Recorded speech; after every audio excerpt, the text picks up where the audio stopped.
আমরাও আজকে তারেক রহমানের কাছে চ্যালেঞ্জ ছুড়ে দিতে চাই, বাংলাদেশে যদি আপনি সংস্কার বাস্তবায়ন না করেন তাহলে বাংলাদেশে আপনার গতি থাকবে কিনা সে নিশ্চয়তা আমরা দিতে পারি না।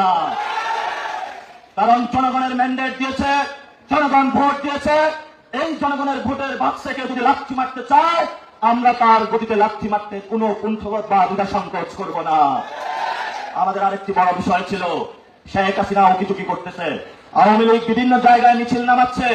আমরা সরকারকে হুঁশিয়ার করে বলবো, যদি শেখ হাসিনা বাংলাদেশে আসতে পারে, যদি আওয়ামী লীগ বাংলাদেশে আসতে পারে, তাহলে প্রথম গুলি চালাবে তারেক রহমানের উপরে। তারা প্রথমে বাংলাদেশে এসে তারেক রহমানকে হত্যা করবে। তারেক রহমানের ইতিহাস জানা উচিত, সেই সময় জিয়াউর রহমানকে তারা হত্যা করেছিল। যদি উনি ইতিহাস ছিলেন, তাহলে তার বাপের যে পরিণতি হয়েছিল একই পরিণতি সন্তানের পরিণতি হবে। এই জন্য তারেক রহমানকে আমরা বলবো, don't do compromise with Awami League. যদি আওয়ামী লীগের সাথে আপনি কম্প্রোমাইজ করেন, আমরা কিন্তু একটি ফ্রন্টে যুদ্ধ করতেছি, তাহলে আমাদের ফ্রন্টিয়ার লাইন দুইটি হবে। আমরা কিন্তু একই পাল্লায় বিএনপি এবং আওয়ামী লীগকে রাখতে দ্বিধাবোধ করব না। আমাদের সামনে আজকে একটি ঐতিহাসিক দিন, যেই দিনে আপনারা যারা এখানে কৃষক আছেন, আপনাদের কোনো জমি জমা ছিল না। এক মহান ঐতিহাসিক নেতা বাংলাতে আবির্ভূত হয়েছিলেন। উনি আপনাদের জমি জমার ব্যবস্থা করে দিয়েছিলেন চিরস্থায়ী বন্দোবস্ত নিপীড়নের মাধ্যমে বা বিলোপের মাধ্যমে, যেটার মাধ্যমে আপনাদেরকে যখন সন্ধ্যাবেলা হতো জমিদাররা নিয়ে পিঠে চাবুক বসাতো যে সারাদিনে তুমি কতটুকু ইনকাম করে নিয়ে এসেছিলা।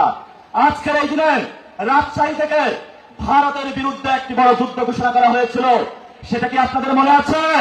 আজকে ঐতিহাসিক ফারাক্কা দিবস। এই দিবসে মাওলানা ভাসানী 90-এর অধিক বয়স নিয়ে উনি সেই ভারতের বিরুদ্ধে বলেছিলেন, জলের অধিকার আমি ছাড়বো না, পানির ন্যায্য অধিকার আমি ছাড়বো না। কিন্তু সেই ভাসানীর যে মার্কা ছিল তা বিএনপি চুরি করে আজকে তারা ভারতের বিরুদ্ধে নতজানুপর রাষ্ট্রনীতি অবলম্বন করেছে। যদি তোমরা ভাসানীর মার্কা নিতে পারো, তার নীতিও নিতে হবে, না হলে ভাসানীর মার্কা ফেরত দাও। এই জন্য আমরা বিএনপিকে বলবো, পররাষ্ট্রনীতির ক্ষেত্রে ভারতীয় যে বাংলাদেশে বাহিনী রয়েছে, সিভিল ফরম্যাটে আওয়ামী লীগ, এই ভারত কেন্দ্রিক বাহিনীর সাথে কোনো কম্প্রোমাইজ করা চলবে না, ভারতের সাথে কোনো নতজানু পররাষ্ট্রনীতি চলবে না। যদি আপনি বলেন সবার আগে বাংলাদেশ, তাহলে সবার আগে বাংলাদেশ হওয়া সত্ত্বেও সীমান্তে কিভাবে খুন হয় সেই প্রশ্নটা আমরা আপনাদের কাছে রেখে গেলাম।